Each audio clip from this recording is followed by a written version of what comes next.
Բարև ձեզ հարգելի հայրենակիցներ, ես Մարատ Հակոբյանն եմ Կիևից։ Այսօր Ուկրաինա-Ռուսաստանի լայնածավալ ներխուժման 1334-րդ օրն է, ռազմաճակատից նորից ձեզ համար պոզիտիվ լուրեր ունենք, բայց մինչ ռազմաճակատի լուրերից խոսելը կուզեի որոշ քաղաքական ասպեկտներ ձեզ ներկայացնել։ Համաշխարհային հանրությունը շարունակում է քննարկել Զելենսկու եւ Թրամփի երրորդ հանդիպումը Վաշինգտոնում, մինչդեռ մարտի դաշտում, ինչպես ասացի, ծավալվում են իրադարձություններ, որոնք ենթադրում են հետագա զարգացումներ։ Ուկրաինայի համակարգված հարվածները եղանակ են փոխում Ռուսաստանում, օրինակ Բելգրադի մարզում օդային հարձակումների, ազդարարումների մշտական ռեժիմի պատճառով աշխատանքը փաստացի կանգ է առել, իսկ եթե աշխատանքը կանգ է առնում, նշանակում է կյանքը սկսում է մեռնել։ Տեսնելով ակնհայտ պարտությունը Ուկրաինայի ուղղությամբ, Պուտինի ռեժիմը շտապում է նոր լեգենդներ հորինել եւ հանրության ուշադրությունը շեղել։ Շատ փորձագետներ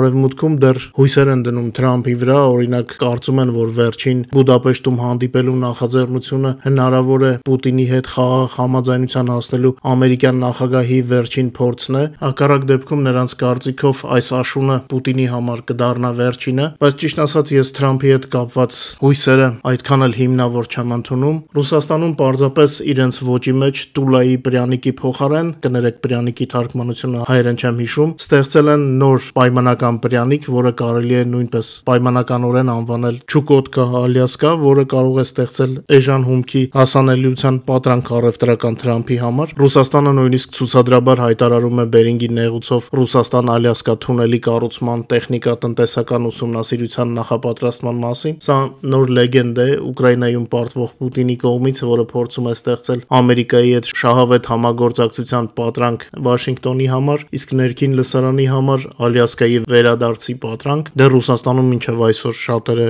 ինչ ասում են, հավատում են։ Այսպիսի լսարան կա Ռուսաստանում եւ ինչ ասում են, իրենք դրա մեջ փորձում են իրենց հաղթանակը տեսնել, նույնիսկ երբ որ բենզինի հերթերում կանգնելուց հոգնում են։ Այս լեգենդներով Պուտինը փորձում է լուծել երկու խնդիր՝ շեղել ուշադրությունը Ուկրաինայում պարտությունից, ժամանակ շահել եւ տարաձայնություններ սերմանել արևմտյան դաշնակիցների շրջանում։ Ամերիկյան էլիտայի կողմից Պուտինի արկածախնդրությանը աջակցելու ցանկացած փորձ բացասաբար կանդրադառնա Կանադայի եւ Եվրոմիության հետ հարաբերությունների վրա։ Առաջին հայացքից Պուտինի մանր խորամանկություն թվացող քայլը, որը պարզապես անհույս է, բայց քանի որ մենք գործ ունենք Թրամփի հետ, ոչ մի արտառոց բան երևի թե չի կարելի բացառել։ Թրամփը նույնիսկ հրապարակավ հարցրեց Զելենսկու կարծիքը այդ թունելի մասին։ Պարզ է, չէ՞, որ նման բաները հենց այնպես չեն հարցնում կամ հենց այնպես կարծիք չեն ուզում իմանալ։ Այս սխեմայի նպատակն է ապահովել Պուտինի քաղաքական եւ ֆիզիկական գոյությունը այն ակնկալիքով, որ Թրամփի նախագահության ընթացքում Պուտինը ոչ միայն չի տապալվի, այլև իրականում սեպ կխրի արևմտյան գործընկերների միջև հարաբերություններում։ Կտեսնենք, թե իրականում ինչ կլինի։ Թրամփի ոչ ավանդական մտածողության շնորհիվ սա լուրջ մարտահրավեր կարող է դառնալ արևմտյան քաղաքականության համար։ Կցանկանայի համառոտ անդրադառնալ Հայաստանի քաղաքական գործընթացներին։ Ես չեմ ապրում հայրենիքում եւ երբեք ինձ թույլ չեմ տա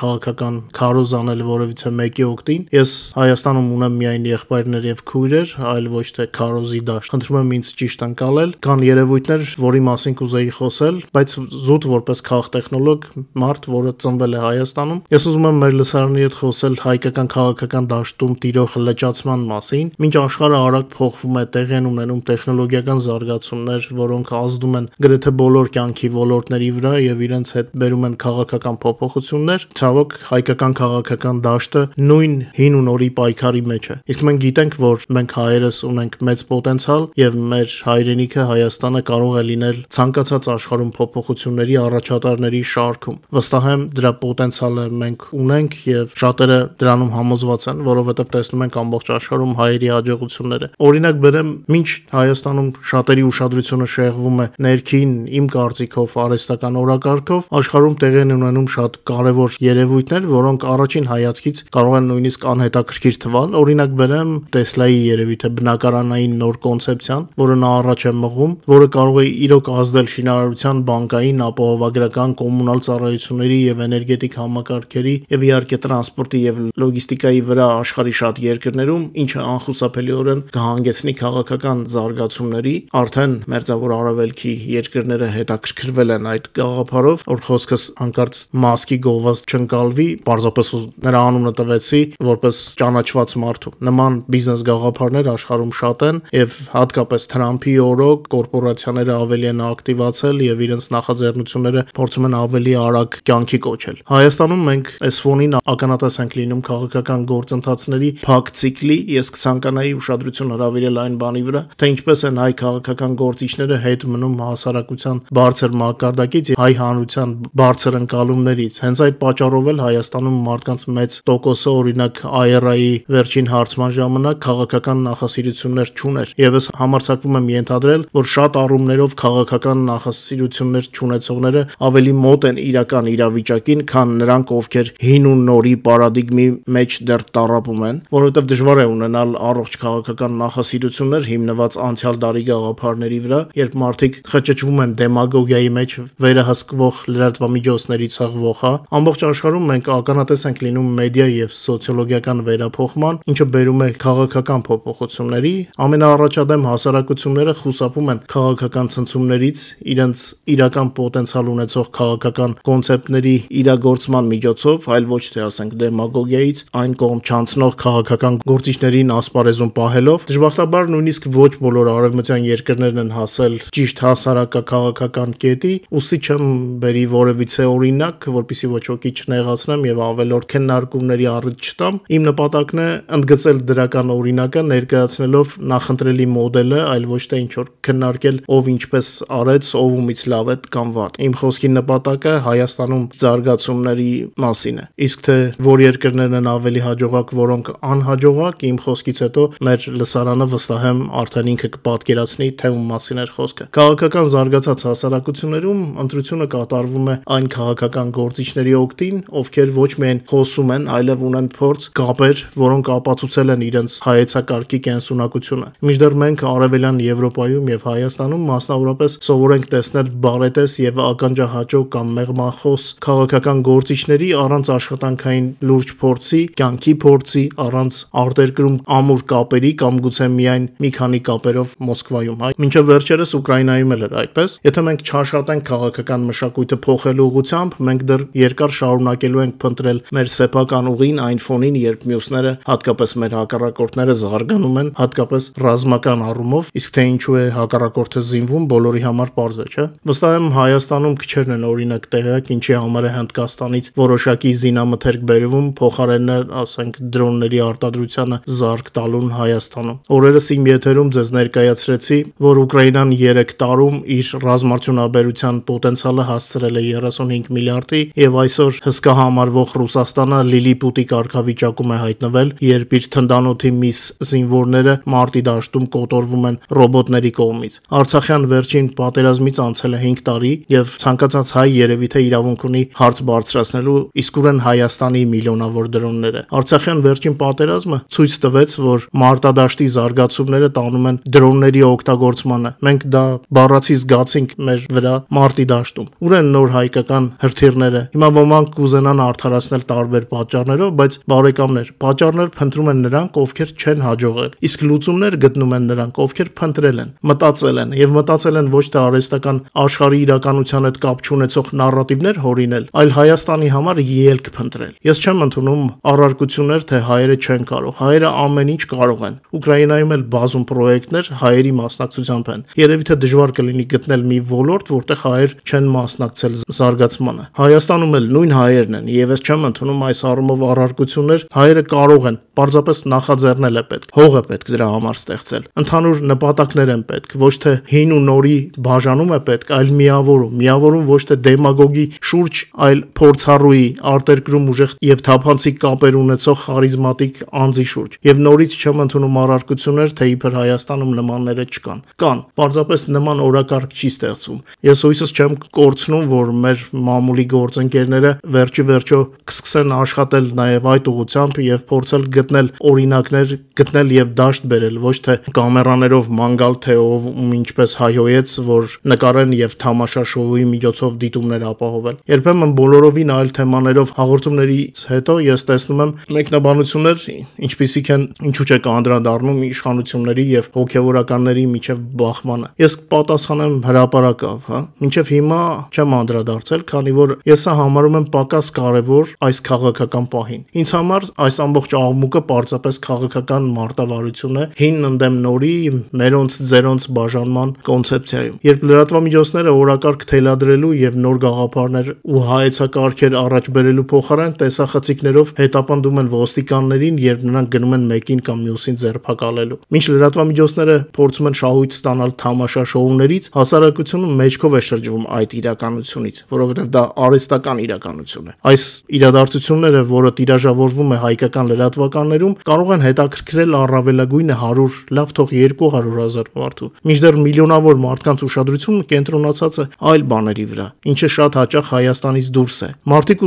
Մարդիկ ձգտում են Եվրոպա, Արևմուտք, ոչ թե միայն այն պատճառով, որ այնտեղ կյանքը ավելի լավ է, այլ որովհետև հայերը եվրոպական քաղաքակրթության մաս են կազմում եւ հայտնվելով այնտեղ զգում են իրենց ինչպես տանը եւ այնտեղ ստանում են հնարավորություններ զարգացնելու, աճելու։ Իսկ երբ Հայաստանում առերեսվում են արևելյան ավտոկրատիայի բարքերի, մարդիկ պարզապես ցանկանում են իրենց միակ կյանքը արդյունավետ ապրել։ Եվ մեր հարցազրույցներում շատ հաճախ հնչում է կարծիք, որ երբ Եվրոպա ձգտող մեր հայրենակիցները տեսնեն, որ Հայաստանը ի վերջո չի գնում Եվրոպա, իրենք են միանալու Եվրոպային արտագաղթելու միջոցով։ Եվ սա շատ ցավալի փաստ է, որը ոչ մի լավ բանի Հայաստանի համար չի հանգեցնի։ Ներողություն եմ խնդրում, եթե որևէ մեկին նեղացնում են իմ խոսքերը, ես նման նպատակ չունեմ։ Ես պարզապես ցանկանում եմ կիսվել իմ կարծիքով։ Մեր լսարանը լավ գիտի, ես ամենօրյա ռեժիմով եմ ձգտում նորություններ բերել մեր լսարանի համար, կարևոր իրադարձությունների մասին պատմել, կարևորի մասին պատմել, կարևորը անկարևորից անջատելու մասին խոսել։ Ես չունեմ որևիցե քաղաքական հավակնություն, հատկապես Հայաստանում։ Այդպես է ստացվել կյանքը, որ պատերազմից հետո դուրս եմ եկել եւ այդպես էլ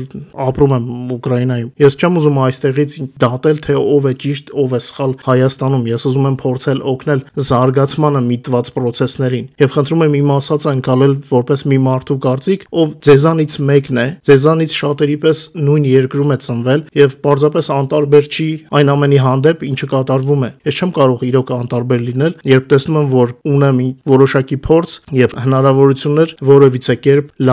լավ ձևով օգնած լինելու իմ հայրենիքին, իմ հայրենակիցներին։ Կարծես ստացվեց շատ երկար խոսեցի իմ մասին, պարզապես տեսնում եմ, որ նախընտրական process-ներ են սկսել եւ ելի նույն երևույթների հետ ենք առերեսվում։ Էլի հին նարատիվներ, հին ու նոր, իմ ու քոն, հայերը Հայաստանում հատկապես չպետք է թշնամիներ փնտրել։ Մենք մեկ ազգ ենք, մի ազգ, որը ունի պատմական այնպիսի փորձ, որը շատերի համար նախանձ է առաջացնում։ Հենց դրա համար է թշնամին ոսոխը փորձում մեր պատմությունը իրենով անել, մեր մշակույթը իրենով անել, մեր հողը իրենով անել, մեր մարդկանց իրենցը ներկայացնել։ Ինչպես մեր միլիոնավոր հայրենակիցներ հիմա Ռուսաստանում Պուտինը իր համար նրանց ճակատագրերի հետ վարվում է այնպես, ինչպես ինքն է ուզում։ Հիմա մենք ունենք անկախ Հայաստան, եւ մեր բոլորի մղումը պետք է լինի ոչ թե անձնական հարցեր լուծելու, այլ երկիրը պահպանելու եւ շեն երկիր ստեղծելու համար, կառուցելու համար։ Իսկ շեն երկրում ապրողները արդեն իրենց անձնական զարգացումը կունենան։ Առաջին հերթին պետք է տուն կառուցենք, որ այդ տունը ապրենք։ Իսկ թշնամին փորձում է մեր տունը քանդել, մեր ընդհանուր բոլորիս տունը Հայաստանն է։ Հանկարծ չստացվի, որ Կիրակ Նուրիայի եթերը անձնական կարծիքով եմ լրացնում, անցնեմ մնացած լուրերին, ասեմ, որ մեր բոլոր այն կադրերը, որը չենք կարող ցուցադրել YouTube-ում, մեր լսարանը կարող է տեսնել մեր Telegram-յան ալիքում, QR կոդը ձեր էկրաններին է, ովքեր բաժանորդագրված չեն, բաժանորդագրվեք։ Շատ լավ, կարևոր եւ հաճելի կադրեր կան, եւ նախքան մեր այսօրվա եթերի այլ թեմաներին անցնելը, խնդրում եմ մի քանի վայրկյան հատկացնել YouTube-ի գործիքներից օգտվելուն եւ մեր հաղորդումը լայքելու համար, ինչպես նաեւ եթե կարելի է տարածեք սոցիալական ցանցերում, հենց դուք եք որոշում որքանով է հաջող եթերը։ Ինչի համար շատ շնորհակալ եմ ձեզ։ Ուկրաինական դրոնների հարձակումների ազդեցությունը կշարունակի սահմանափակել նավթավերամշակման ծավալները ռուսական գործարաններում առնվազն մինչև 26 թվականի կեսը։ Այս մասին հաղորդում է Bloomberg-ը հղում անելով միջազգային էներգետիկ գործակալության զեկույցին, թեպետ պետք է նշել, որ զեկույցում հաշվի չեն առնվել այն իրողությունները, որ հարձակումները ոչ թե դադարել են, այլ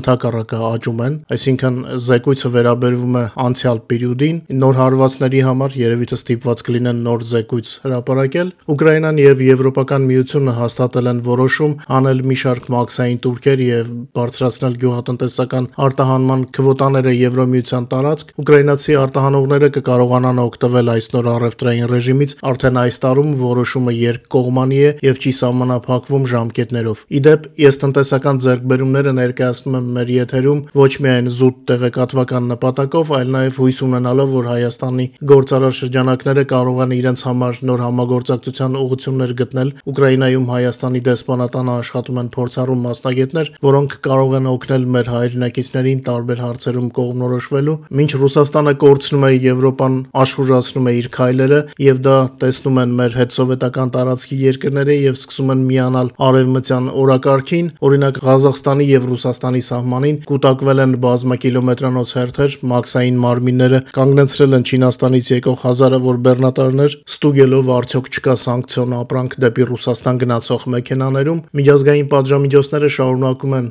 սահմանափակել Կրեմլի ռազմական մեքենան եւ Ուկրաինայի դեմ պատերազմ վարելու հարցում, ինչն էլ հաստատվում է մեր հետախուզական տվյալներով։ Հուսանք Ղազախստանը վերջապես միանում է այս կարևոր գործին, երևի թե ճիշտ կլինի ասել վերջնականորեն միանում է։ Ռուսաստանը, որը թուլացել է Ուկրաինայի դեմ պատերազմով, մեկը մյուսի ետևից կորցնում է իր դաշնակիցներին, այժմ արդեն Մոսկվայի ազդեցությունը արագորեն մարում է նաև Մերձավոր Արևելքում։ Գվարդիանը անդրադարձել է ռուս-արաբական սամիթին, չկայացած սամիթին, որի մասին ես խոսել եմ մեր եթերներում։ Ըստ Գվարդիանի, Պուտինը չեղարկել է ռուս-արաբական գագաթնաժողովը, որը նախատեսված էր Մոսկվայում։ Այս գագաթնաժողովը պետք է ցուցադրեր, որ Ռուսաստանը իբր դեռ խաղացող է Մերձավոր Արևելքում, սակայն ստացվեց հակառակը, ոչ ոք չեկավ։ Մոսկվայի համար սա ցավոտ հարված էր, որը Կրեմլը ստիպված էր լռությամբ կուլ տալ, բայց Գվարդիանի վերնագիրը երևի թե թույլ չի տալիս ռուսներին լռել։ Հոդվածի վերնագիրը եւս ցավալի էր Կրեմլի համար։ Պուտինի կողմից արաբական գագաթնաժողովի խայտառակ չեղարկումը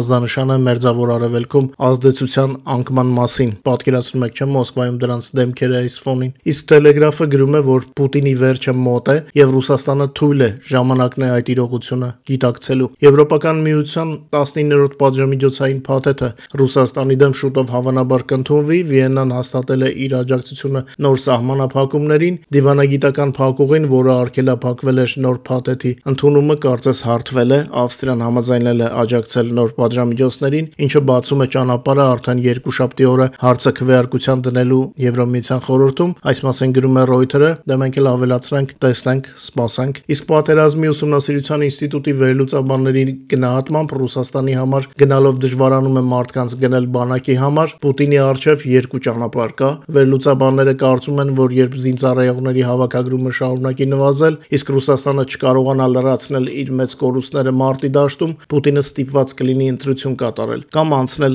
Պահեստազորի պարտադիր զորակոչի, ինչը թաքուն արդեն արվում է կամաց-կամաց, քանի որ Պուտինը չի ցանկանում բարձրաձայնել դրա մասին, կամ նստել բանակցությունների սեղանի շուրջ պատերազմն ավարտելու համար։ Իմ կողմից ավելացնեմ, որ Պուտինը բանակցությունների կգնա միայն ծայրահեղ անհրաժեշտության դեպքում, երբ որ այլևս ելք չունենա։ Ռազմաճակատում անցած օրը տեղի ունեցել 223 մարտական բախում, ըստ Ուկրաինայի զինված ուժերի գլխավոր շտաբի մարտական բախումները տեղի են ունեցել 11 ուղղություններով, ամենաշատը 47-ը Պոկրովսկի ուղղությամբ։ Հոկտեմբերի 19-ի լույս գիշերը ռուսական ուժերը հարձակվել են Ուկրաինայի վրա կիրառելով 62 շահեդ եւ Գերբեր տեսակի հարվածային դրոններ։ Ուկրաինայի հակաօդային պաշտպանության ուժերը ոչնչացրել են 40 դրոն, սակայն արձանագրվել է 19 դրոնի հարված 7 տարբեր վայրերում։ Վերջին մեկ օրվա ընթացքում ռուսական զորքերը 46 անգամ գնդակոծել են Չեռնիգովի մարզը, հարձակումների տակ են հայտնվել 17 բնակավայրեր, թշնամու թիրախում են եղել սահմանամերձ համայնքների